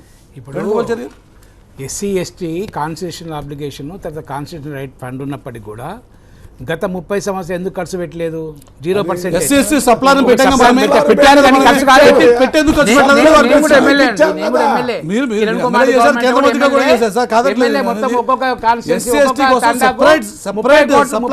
ప్రబోధించినప్పుడు దాదాపు 20 లక్షలు వచ్చినాయి గతంలో కూడా. ఇప్పుడు నేనేమంటా అంటే ఇవన్నీ లిటిగేషన్స్ ఉన్నాయి, అప్లికేషన్స్ ఉన్నాయి. ముఖ్యమంత్రి అధ్యక్షతన ఈరోజు ఎస్సీ కార్పొరేషన్ ప్రత్యేక మంత్రిత్వ శాఖ పెట్టేసి జయేశ్వర్ రెడ్డి గారిని మంత్రిగా చేసి ముఖ్యమంత్రి గారు రివ్యూ చేయడం వల్ల చేస్తున్న కనుకనే ఈరోజు ఎస్సీ డెవలప్మెంట్కు దాదాపు 14,000 కోట్లు, ఎస్టీ డెవలప్మెంట్కి 8,000 కోట్ల రూపాయలు ఇచ్చి ఇవన్నీ ఖచ్చితంగా ఖర్చు పెట్టాలి. 3 నెలలకు ఒకసారి లాస్ట్ 3 ఇయర్స్ నుంచి ఖర్చు కాలేదు. అంచనాలకి పెట్టిన వాటికి మధ్య 30 to 40% డిఫరెన్స్ ఉంది.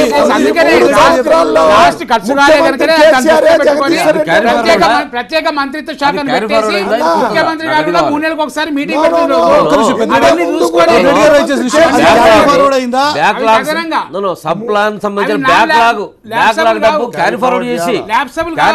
అదనంగిస్తున్నారా?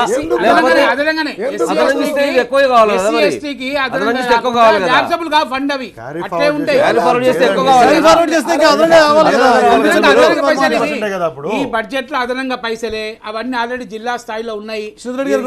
దానికి అదనంగా పైసలు ఒకటి. తర్వాత 16,000 ఇన్స్టాల్డ్ కెపాసిటీ కొరకు డబ్బులు ఉన్నాయి. దాదాపు పీసీస్ కానీ మైనారిటీస్ కానీ గురుకుల పాఠశాల పెట్టిన రోజు ఇవన్నీ కూడా ఈ సంవత్సరం నుంచి ప్రారంభం అవుతాయి. బెస్ట్ ఏదైతే వరల్డ్ క్లాస్ ఇన్ఫ్రాస్ట్రక్చర్ ఉందో ఒక్కొక్కటి 25 కోట్ల రోజు ఎలక్షన్ అంటున్నారు. పొలిటికల్ పార్టీ తప్పకుండా ఎలక్షన్ భయపడదు. ఎందుకు డైవర్ట్ చేయట్లేదు? మీరు ఇవాళ మళ్ళీ కొత్తగా 8,000 14,000 ఇచ్చారని చెప్తున్నారు. ఇచ్చిన డబ్బుని అదే చీఫ్ మినిస్టర్ ఉన్నాడు, కేసీఆర్ సీఎం, అంతకుముందు జగదీష్ రెడ్డి, ఈయన వేణుగోపాలాచారి కాదు మంత్రి. వాళ్ళిద్దరు ఉన్నప్పుడు ఎందుకు చేయలేదు? అప్పుడు మీకు చేసేటటువంటి ఉద్దేశం లేదు. ఇప్పుడు కూడా మీరు చెయ్యరు. 14,000 అలాట్మెంట్ చేశారు, దాంట్లో 50% 40% మాత్రమే ఖర్చు పెడతారు. ఇది కూడా చూపించి రేపు ఎన్నికల్లో ఓట్లు తీసుకోవడానికి చేసే కార్యక్రమం. లాస్ట్ ఇయర్ స్పెండ్ చేసిన దాంట్లో మిగిలిన మనీని క్యారీ ఫార్వర్డ్ చేస్తామని చెప్పడం అనేది సరైన పద్ధతి కాదు. మీరు SC అటువంటి మెకానిజం ఏమీ సబ్ప్లాన్ లేదు, ల్యాబ్స్ అటువంటి కావాలి. అనవకాశం చారి గారి మాట. అటువంటి మెకానిజం ఏమీ లేదు. దానికి ల్యాబ్స్ అదనంగా కావాలని వాళ్ళు లేదు, అటువంటి ఇప్పుడు అడావిడి చేశారు, చేస్తున్నాము అని చెప్పారు, కానీ ఈ డబ్బులు అదనమని చెప్పడానికి ఈ తప్పుదారి పట్టించినట్లే, దాంట్లో క్లారిటీ లేదు. కానీ ఒకటి, ఇవాళ ఈ అమౌంట్స్ని ఎక్కడ స్పెండ్ చేస్తారంటే, ఇవాళ దళితులకు భూమి ఇచ్చే విషయంలో మీరు క్లారిటీ ఇవ్వనప్పుడు ఈ సంక్షేమంలోంచే వాటి నుంచి ఖర్చు పెట్టి ఇవాళ పూర్తి స్థాయిలో ఇస్తారా, లేదా సెపరేట్ ఏమన్నా వాటి గురించి ఏమన్నా చేస్తారా? శ్రీధర్ రెడ్డి గారు అదే ఇప్పుడు మీరు అదనంగా చారి గారు ఏం చెప్తున్నారంటే, లాస్ట్ ఇయర్ ఏదైతే మిగిలిన బడ్జెట్ ఉందో దాన్ని క్యారీ ఫార్వర్డ్ చేస్తాం, ఈ అదనం కేటాయింపులు అని చెప్పడం అనేది ప్రజల్ని తప్పుదో పట్టించడమే. దాని గురించి ఎటువంటి ప్రసంగంలో ప్రతిలో ఆ విషయం లేదు. ప్రధానంగా ఇచ్చినటువంటి హామీలు అయితే ఉన్నాయో 3 ఎకరాల టెక్నికల్ గా అయితే SC ST సప్లాన్ కింద పెట్టినటువంటి బడ్జెట్ కేటాయింపులు ఏవి కూడా ల్యాప్సెస్ అయ్యేటువంటి ఆస్కారం లేదు, కానీ క్యారీ ఫార్వర్డ్ చేసే మెకానిజం క్యారీ ఫార్వర్డ్ చేసేటువంటి మెకానిజం లేదు అని మీ ఆర్గ్యుమెంట్. మీరు దాని మీద క్లారిటీ లేదు. ఆ మధ్య హడావుడి చేశారు కానీ దాని గురించి ఏం చెప్పలేదు, బడ్జెట్లో ఆ విషయం చెప్పలేదు.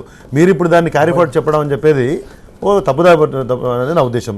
ప్లస్ ఈ 3 ఎకరాల భూమికి సంబంధించినటువంటి స్పెండ్స్, ఇప్పుడు ఉన్నటువంటి ప్రోగ్రెస్, దాని విషయంలో కూడా క్లారిటీ లేదు. అది హామీగా మిగిలిపోద్దా తీసుకెళ్ళి వాళ్ళ జీవితాలు అనేది.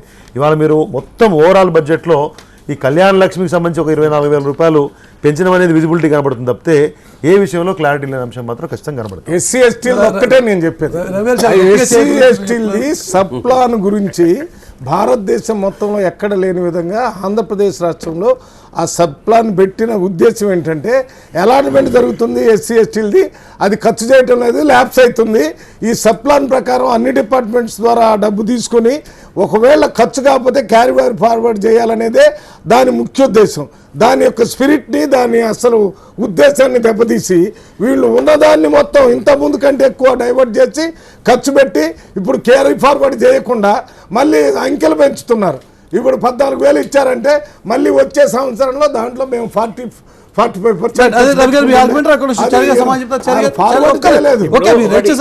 దేశంలో మేమే ఎస్సీలకు ల్యాండ్ ఇచ్చినాము, మేమే ఇల్లు కట్టినామంటే ఎటువైనా మరి.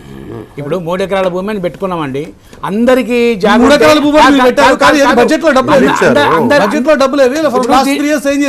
14,370 కోట్లు దాదాపు ఒక్కో జిల్లాలో 60 నుంచి 70 ఎకరాలు అయినాయి. ఇప్పుడు ఈ రోజు 6 నుంచి 8 లక్షల దళితులకి భూమి అని చెప్పారు. అవునండి, ఒకటి ఎంతమందికి ఇచ్చారు? వీళ్ళే ఇచ్చేస్తే టోటల్ గా డిమాండ్ ఎందుకు ఉంటది? మొత్తం మీ కాంగ్రెస్ పార్టీ చేయలేదని మీ ఆర్గ్యుమెంట్. కాంగ్రెస్ పార్టీ చేయలేదు, సరే మీరేం చేశారు? స్కీమ్ అవుతున్నది, ఇంప్లిమెంట్ కావాలి అన్న ఉద్దేశంతో, గతంలో నత్తనక ఉద్దేశంతో ఈ సంవత్సరం 15,000 కోట్ల రూపాయలు ఇచ్చి ముఖ్యమంత్రి అధ్యక్షతనే జగదీశ్వర్ రెడ్డి గారు ప్రత్యేకంగా అంతము లేకుండే జగదీశ్వర్ రెడ్డి గారు మంచి ఎస్సీ కార్డు లేకుండే, ప్రత్యేకంగా ఎస్సీ కార్డు జగదీశ్వర్ రెడ్డి గారిని పెట్టేసి ఎవ్రీ 2 months ఒకసారి పెట్టి చేయాలి.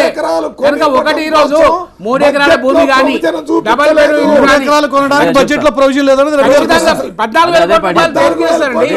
గతంలో not lapsable SC ST lapsable కావు, జిల్లా స్థాయిలో డబ్బులు ఉన్నాయి.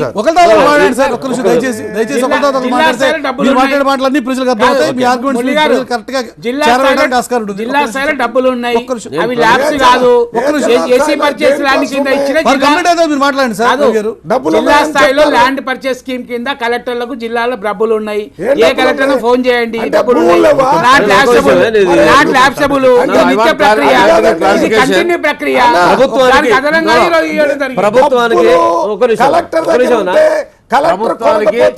కలెక్టర్ల మీద యాక్షన్ తీసుకోకపోతే వాళ్ళు బాధ్యులు అవుతారు.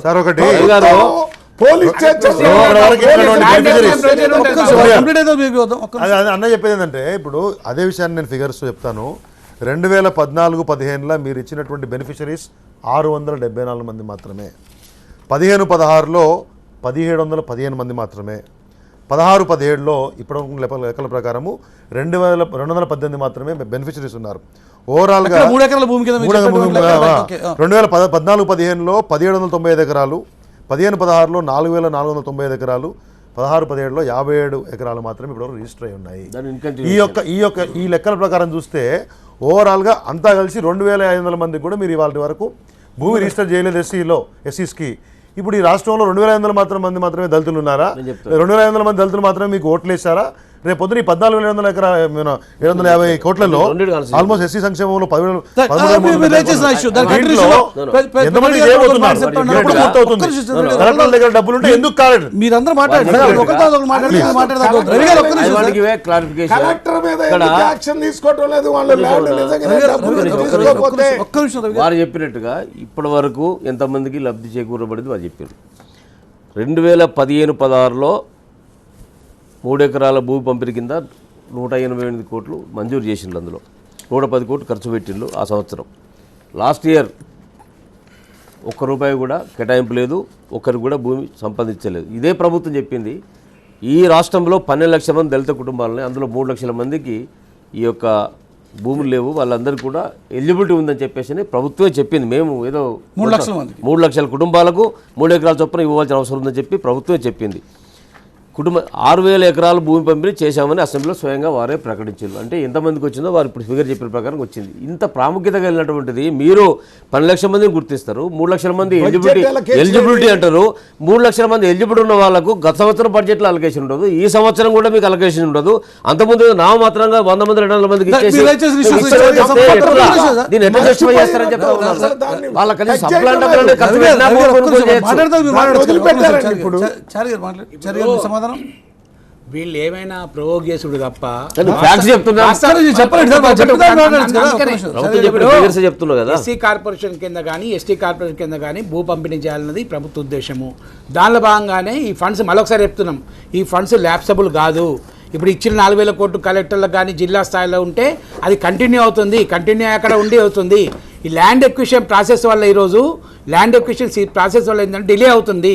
ఆ ల్యాండ్కి ఏంటంటే గతంలో 3 లక్షలు ఉంటే ఇప్పుడు కొనే వరకల్లా 6 లక్షలు చేస్తున్నారు.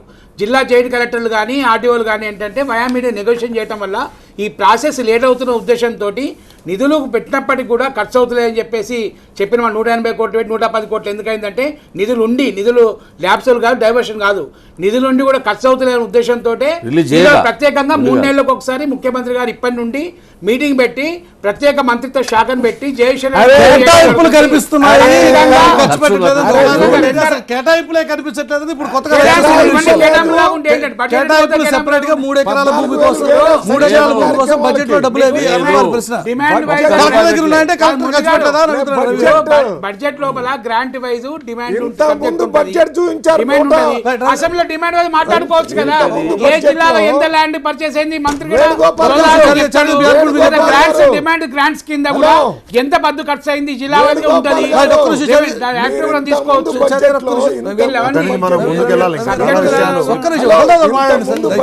ప్రజెంట్ చేసేటప్పుడు భూమి కొనటానికని బడ్జెట్ అలాట్ చేశారు. అది ఎప్పుడో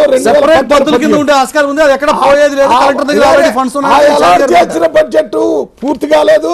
అసలు ఇప్పుడు అలాట్మెంట్ లేదు, అసలు దానికి కొనే ఉద్దేశమే ఈ ప్రభుత్వం లేదు. ఇప్పుడు అసలు రూపాయలు ఇచ్చింది డెవలప్మెంట్ డెవలప్మెంట్ అంటే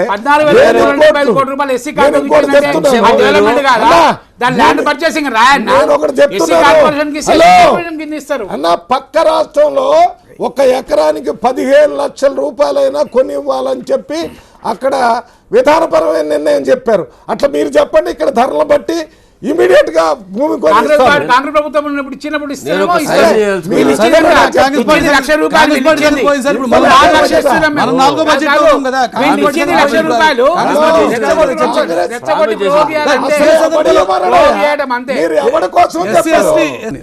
అప్పుడే ఎన్నికల గురించి ఎందుకు మాట్లాడుతున్నారు అంటే ఈ మధ్య కాలంలో ఈ బడ్జెట్ కంటే ముందు కూడా ముఖ్యమంత్రి గారు వారు చేసే ప్రకటనలన్నీ ఈ ఎలక్షన్ మీరు ఎన్నికలు రావాలని కోరుకుంటారా అని నేను కోరుకుంటాను. వారు చేసిన చర్యల్ని మామూలుగా ఎన్నికలు 2019లోనే రావాలని మేము కూడా కోరుకుంటున్నాం. కానీ ఈ మధ్య కాలంలో ముఖ్యమంత్రి గారు ఒక సర్వే చేయించారు. ఆ సర్వేలో కూడా వారు ఏమి గమనించారంటే సర్వే 1 సర్వే 2 ఒక 6 నెలలు తేడా కూడా లేదు. ఆ మధ్యలోనే 14 మంది మంత్రులకి ఆ గ్రాఫ్ కింద పడిపోయే పరిస్థితి, 18 మందిలో 4 తప్ప. అదే రకంగా ఎమ్మెల్యేలు కూడా చాలామంది ఈ లెక్కలో మీరు ఇంకొక సర్వే 6 నెలలకు ఒకసారి చేపిస్తే ఇంకా 4 సార్లు అయితే జాగ్రత్త పడే క్రమం అనుకోవచ్చు కదా అది. జాగ్రత్త పట్టం కాదు, మీరు- జాగ్రత్త పడొచ్చు కదా ఒకసారి. అచ్చా, సరే మురళి గారు కొంత నన్ను వ్యతిరేకత complete పడితే చేయండి, పడవచ్చు. లేకపోతే అర్థం కాదు, జనానికి అర్థం కాదు. అందుకోసం ఏం చెప్తున్నాను మీకు కూడా అర్థం కావాలంటే, ఇది సర్వే 1 చేసినప్పుడు ఆయన రిలీజ్ చేయలేదు ప్రెస్కి, మీడియాకి, ప్రింట్ మీడియాకి ఇవ్వాల. అది వాళ్ళందరికి ఇచ్చి మీరు జాగ్రత్త పడాలని చెప్పాడు. జాగ్రత్త పడాలని చెప్పిన తర్వాత ఇంకో సర్వే చేశాడు. నెంబర్ 2 సర్వేలో మొదటి సర్వే పోయింది, రెండో సర్వే వచ్చింది. ఈ సర్వే ఇచ్చి ప్రెస్కి ఇచ్చేసి ఈ లెక్కలో చూసి మనం 2019 దాకా ఆగితే మనకు వచ్చే 20 నుంచి 15 నుంచి 20 సీట్లు తప్ప రావనే ఉద్దేశంతో ఇవన్నీ బడ్జెట్లో ఇవన్నీ నిజంగా అటువంటి ఆలోచన ఉందా? ఒక్క నిమిషం మీరు దయచేసి రవి గారు ఒక్క నిమిషం. ఇప్పుడు 83తో ఇదంతా కూడా ముందస్తుగా హడావుడే ఏమన్నా ఇదంతా కూడా? మాకు ఖచ్చితంగా దాదాపు 90 మంది ఎమ్మెల్యే మద్దతు 119 లోపల 83 మా టీఆర్ఎస్ ప్లస్ మా మిత్రపక్షం కలుపుకుంటే 90 మంది మెజార్టీ పెట్టుకొని 90 మంది మంత్రి పెట్టుకొని వేరే పార్టీలో వచ్చిన వాళ్ళు మాకు మద్దతు ఇచ్చిన పార్టీ మద్దతు ఇస్తున్న ఎంఐఎం పార్టీ కాదు మద్దతు ఇస్తున్న పార్టీ కలిసి 90 మంది ఉన్న మెజార్టీ. ఇలా 90 మంది ఉండి 119 ఓట్లు 119 సీట్లు ఉంటే 90 మంది పెట్టుకున్నాడు ఎలక్షన్ పోయే అవసరం మాకేమిటండి? ఒకటి ఈ రోజు ఏంటంటే రోజు రోజుకి గ్రాఫ్ తగ్గుతుంది కాబట్టి 14 మంది ఎమ్మెల్యేల మీద 14 మంది మంత్రుల మీద స్వయంగా సర్వే 1 కి సర్వే 2 కి మధ్య అంతరం చాలా క్లియర్ గా ఉంది కాబట్టి కాంగ్రెస్ పార్టీ పరిస్థితి కానీ టీఆర్ఎస్ పార్టీ వారికి ఏ విధంగా ఉంది? పార్టీ ఎప్పుడు లీక్ ఇవ్వలేదు, మీడియాకి ఇవ్వలేదు, ముఖ్యమంత్రి ఎవరు ఇవ్వలేదు. మేము ఎమ్మెల్యేలకు ఇచ్చిన కాపీలు ఆటోమేటిక్ గా మీడియా బయట చెప్పారు, ఆల్రెడీ అప్పుడు చెప్పారు. మీ రకంగా మీరు ఉంచుకోండి, జాగ్రత్తగా ఉండండి అని చెప్పేసి ఇచ్చిన దానికి మీడియాలో వచ్చింది తప్ప ఇది మా యొక్క మేము రికవరీ చేసుకోవడం గవర్నమెంట్ మాకున్నది 2 సంవత్సరాలు ఉన్నది. ఎవరైతే వీక్ ఉన్నారో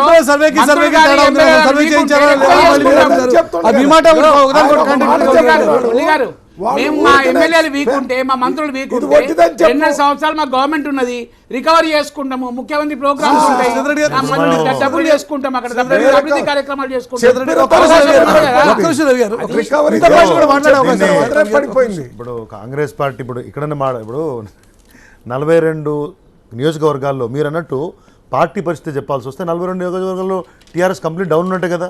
దాన్ని మనం పోయిన బడ్జెట్లకి ఈ బడ్జెట్కి లింక్ చేద్దాం, చర్చ బడ్జెట్ చేస్తున్నాం కాబట్టి. నేను ఏమంటున్నానంటే పోయిన 2-3 బడ్జెట్లో మీరు ఇచ్చినటువంటి మొత్తం అంశాలు ఆయా నియోజకవర్గాల్లో క్యారీ చేయలేకపోయారన్న విషయాన్ని గమనించాలి. ఇంకొకటి మనం ఎంతమంది SC/ST సబ్ ప్లాన్ గురించి మాట్లాడాం, కానీ మీ ప్రభుత్వం వచ్చిన తర్వాత 2 అంశాలు గ్రామజ్యోతి పేరుతోటి మన ఊరు మన ప్రణాళిక పేరుతోటి పెద్ద ఎత్తున హడావిడి చేశారు. ఆడ రోడ్లు, స్కూల్స్లో అడిషనల్ క్లాసెస్, టాయిలెట్స్, ఇంకా మరొకటి ఇన్ని చెప్పిన తర్వాత కనీసం టాయిలెట్లు కూడా కట్టించలేకపోయారు. మన ఊరు మన ప్రణాళికల్లో గ్రామజ్యోతిలో మీరు చెప్పిన అంశాల్లో మిగతా అన్ని రోడ్ల డెవలప్మెంటు, లేకపోతే స్కూల్స్లో అడిషనల్ క్లాసెస్, లేకపోతే చెరువులు బాసిన మిషన్ ఖాతాకి వచ్చింది అనుకోండి, మిగతా కనీసం టాయిలెట్లు కూడా కట్టించలేకపోయారు. ఈసారి ఉన్న బడ్జెట్లో మళ్ళీ కేటాయింపులు చేశారు. తెలంగాణకి సంబంధించిన అంశాన్ని ప్రత్యేకించి ప్రస్తావించిన విషయం మర్చిపోయారా? నేను మర్చిపోవడం అనేది మర్చిపోలేదు, కానీ మీరు చెప్పినటువంటి విషయం ఇప్పుడు ఒకటి ఫిగర్స్ పంపించడం మీరు ఆ మధ్య మనం చూసాం సిరిసిల్ల కాన్స్టిట్యున్సీలోనే మీరు ఎన్నైతే మరుగుదొడ్లు కట్టారని చెప్పేసి మీరు ఇచ్చారో ఆ తర్వాత బోగస్ టాయిలెట్గా తీరినాయి. నేను చెప్పేది అంటే పూర్తి స్థాయిలో లక్ష్యాన్ని ఎక్కడ కూడా చూడకుండా లెక్కలు తెలుసుకోకుండా చెప్పలేదు. తెలంగాణ ప్రభుత్వాలు సమాచారాన్ని ఉటంకించారు. నేను చెప్పేది మై బాటమ్ లైన్ ఈస్ మన ఊరు మన ప్రణాళిక గ్రామజ్యోతి ఇంకా బతికే ఉందా, దాన్ని చంపేశారా? ఈసారి బడ్జెట్ లో దానికి సంబంధించిన ప్రణాళికలు జరుగుతాయా? కనీసం ఇంతకీ వ్యవహారం చూస్తుంటే ముందస్తుగా హడావుడా అన్నది రవి గారి ప్రశ్న, మీరు ఆర్గ్యుమెంట్ తగ్గిపిస్తారా? ఓవరాల్గా ఇవాళ బడ్జెట్ను గత బడ్జెట్లను కంపేర్ చేసుకున్నప్పుడు ప్రభుత్వం తప్పకుండా సమీక్ష చేసుకోవాలి. ప్రజలు అమాయకులు, ప్రజలు దీన్ని పట్టించుకోరు, మేమే అంతకంటే తెలియకోవాలని అనుకోవాల్సిన అవసరం లేదు. మొన్న జరిగినటువంటి 5 రాష్ట్రాల ఎన్నికలను కూడా ఒకసారి గుర్తు చేసుకుంటే ఇంతకంటే ఎక్కువ హామీలు ఇచ్చి ఇంతకంటే ఎక్కువ ఆచరణ చేయనటువంటి ప్రభుత్వాలు, గెలిచిన పార్టీలు ఎన్నికల మేనిఫెస్టోలో మేము ఇది చేస్తామని చెప్పాలి, అభివృద్ధి అనే మాట చెప్తే కూడా గౌరవించిలో ఆదరించినటువంటి సందర్భం. యాంటీ ఇన్కంబెన్స్ అనేది చాలా పర్ఫెక్ట్గా పనిచేస్తుంది. మీరు ఎన్నికల మేనిఫెస్టోలో పెట్టిన అంశాలను చూసే ప్రజలు ఓట్లు వేసి మీకు అధికారం ఇచ్చిండ్రు. వాటిని మీరు పక్క పెట్టేసి ఇవాళ వాటి గురించి మాట్లాడము, వాటి కేటాయింపులు అవసరం లేదు, మా సొంత ఎజెండాను మేము అమలు చేస్తున్నాం అని చెప్పి మాట్లాడితే మీ సొంత ఎజెండా నెక్స్ట్ ఎన్నికల్లో పెట్టుకోండి. నెక్స్ట్ ఎన్నికల్లో అప్పుడు ఇచ్చిన హామీలు ఇవి చేసినాము, ఇప్పుడు మేము కొత్తగా ఇవి చేయబోతున్నాం అని చెప్పి మాట్లాడితే బాగుండేది. కానీ వ్యక్తిగతమైన ఇండివిజువల్ ఇష్యూస్ గురించి మీరు మాట్లాడినా ఆ కుటుంబాలు బాగుపడే పరిస్థితి లేదు, ఈ రాష్ట్రం బాగుపడే పరిస్థితి లేదు, విద్యా ప్రమాణాలు పెరిగే పరిస్థితి లేదు, వైద్య ప్రమాణాలు పెరిగే పరిస్థితి లేదు, ఇచ్చిన కేటాయింపులు ఖర్చు పెట్టే పరిస్థితి లేదు. ఇవన్నీ కూడా మీరు సమీక్షించుకోవాల్సిన అవసరం ఉందనేది విషయం గురించి పెద్దిరెడ్డి గారు అడుగుతున్నట్టు. 2 ఇష్యూస్ అండి. ఈ గవర్నమెంట్ ఏర్పడి 2.5 సంవత్సరాలు అయింది, అంటే దాదాపు 2 సంవత్సరాలు 9 నెలలు అయింది. 3 నెలలు పట్టుకోండి లెక్క. కాంగ్రెస్ తొందరగా ఎలక్షన్ పోవాలన్నది కదా కాంగ్రెస్ పార్టీ.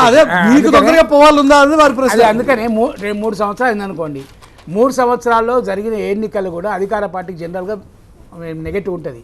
కానీ ఈ పార్టీ కానీ ప్రభుత్వం వచ్చిన తర్వాత మెజార్టీ పెరుగుకుంటూ అభ్యర్థులు గెలిచారు కనుక గెలిచినప్పుడల్లా ఒక ముఖ్యమంత్రి కూడా అంటున్నాడు 14 మంది మంత్రుల మీద డైరెక్ట్ గా ఒకటి సర్వే టు మధ్య అంతరం ఉంది.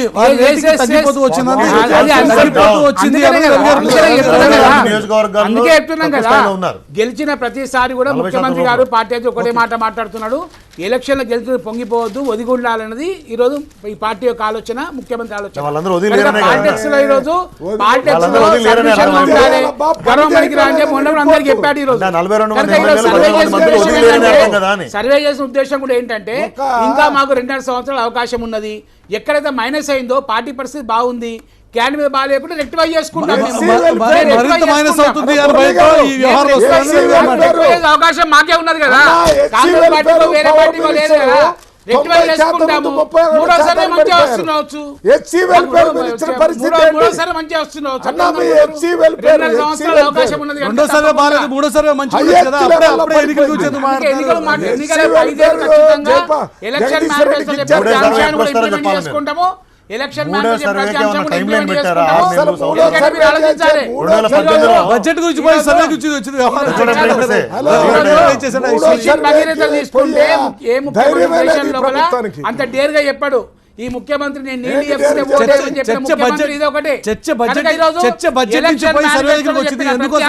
ఇంప్లిమెంట్ చేస్తాం.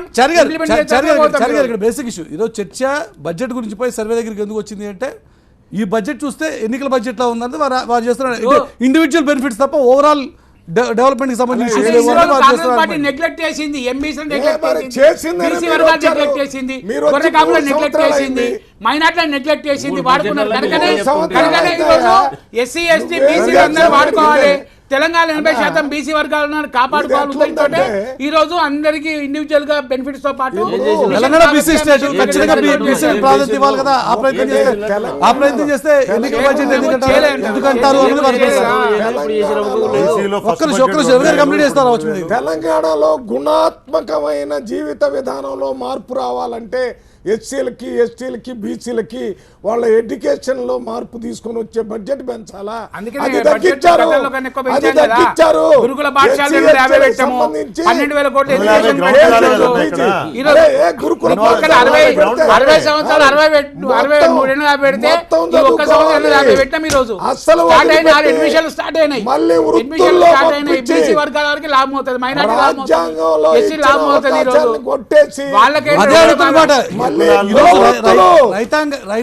రైతాంగానికి వ్యవసాయానికి టాప్ ప్రయారిటీ ఇస్తే అందరికీ న్యాయం జరుగుతుంది కదా అన్నది స్టార్టింగ్ లోనే రవి గారు వ్యవసాయానికి ఉందని చెప్పేసి పాలి హౌజులు పాలు పెట్టి 90%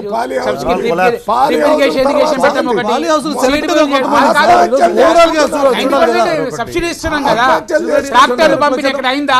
నాబార్డు కింద 8,000 కోట్ల రూపాయలు ఇచ్చేసి రైతుకు లాభం చేసే విధంగా ఉన్నది. రుణమాఫీ మొత్తం అయిపోతున్నది, ఇప్పుడు ఈ రోజు 4,000 కోట్ల రూపాయలు అవుతున్నది. పూర్తి స్థాయిలో అమలు కాలేదు కాబట్టి పోయిన సంవత్సరం కూడా మీరు చెప్పినటువంటి టార్గెట్ రుణాలు రైతులకు దొరకలేదు కాబట్టి చాలా విషయాలలో మద్దతు ధర దొరకలేదు. మద్దతు ధర సపోర్టింగ్ ప్రైస్ కోసం ఈసారి కూడా మీరు కొద్దిగా బ్యాక్ సపోర్ట్ చేయడం కోసం ప్రభుత్వం నుంచి ఏమైనా ప్రయత్నాలు చేస్తారంటే అది కూడా మాట్లాడలేదు. మార్కెటింగ్ రంగం ఊపు రాలేదు కాబట్టి మీరు ఎస్సీ ఎస్టీ సబ్ ప్లాన్స్లో ఉన్నటువంటి కేటాయింపులు పూర్తి స్థాయిలో స్పెండ్ కాలేదు. గురుకుల విద్యాలయాల్లో సన్న బియ్యం పెట్టామని చెప్పేసి విషయం తప్పితే పౌష్టికాహార లోపం అట్లే ఉంది. ఎక్కడ మీరన్న 250 గురుకులాలు ఎక్కడ కూడా గ్రౌండ్ కాలేదు కాబట్టి చెప్పిన విషయాలకి జరుగుతున్నటువంటి విషయాలకి పొందల లేదు. కాబట్టి ఎలక్షన్ బడ్జెటే కాకుండా కనీసము ప్రాక్టికల్ కేటాయింపులు కాదు జరగాల వాటిని ఎక్స్పెండిచర్ కావాలని చెప్పేసి కోరుకుంటున్నాం. అంతకంటే జరిగింది. ఇప్పుడు అన్ని ప్రాక్టికల్ ఆన్లైన్లో పోతున్నాయి కదా. ఓకే, నేను ఒకటే నా డౌటు, అసలు మన రాజ్యాంగం ఏం చెప్తుంది, మన ప్రణాళికలు ఏం చెప్తున్నాయి, మనం ఒక ఎన్నికలలో ఈ అంశాలపైన మాకు దృష్టి పెడతాము, ఇవే మా ప్రాముఖ్యత, ఇవే మా ప్రాధాన్యమైన అంశాలని చెప్పినప్పుడు వాటిని ఏ ఒక్కటి అడ్రస్ చేయకుండా అమలు చేయకుండా ఇవాళ మేము అన్ని చేస్తున్నామని మాట్లాడితే ఎట్లా ఏ విధంగా చెప్తారు? ఇప్పుడు దేశం లెక్కల విధంగా దాదాపు 7 ప్రాజెక్టులు పూర్తి చేస్తాం. 25,000 కోట్ల రూపాయలు ఇరిగేషన్ పెట్టాము, డ్రిప్ ఇరిగేషన్ పెట్టాము. వీళ్ళకి కనబడకుండా ఏం చేస్తారు? కళ్ళుండి ఉండే కబోదు లాగా పనిచేస్తే ఈ రోజు బడ్జెట్ పెట్టాం. ఈ రోజు అన్ని కూడా గ్రౌండ్ లెవెల్ లో ఇంప్లిమెంట్ అవుతున్నాయి. రోడ్లు డెవలప్ అవుతున్నాయి. ఈ రోజు సన్నబియ్యం ఇస్తున్నాం. ఈ రోజు ఎలక్షన్ బడ్జెట్ ఏ రకంగా ఉందంటే విపక్షాలన్నీ కూడా పెద్ద విరుస్తున్నాయి. కానీ ఇది సంక్షేమ బడ్జెట్ అన్నది అధికార పార్టీ చేస్తున్నటువంటి ఆర్గ్యుమెంట్. చర్చలో పాల్గొన్నటువంటి నలుగురు నాయకులకు కూడా ప్రత్యేకించి ధన్యవాదాలు. ఇది బడ్జెట్ మీద ప్రత్యేక చర్చ చూస్తూనే ఉండండి.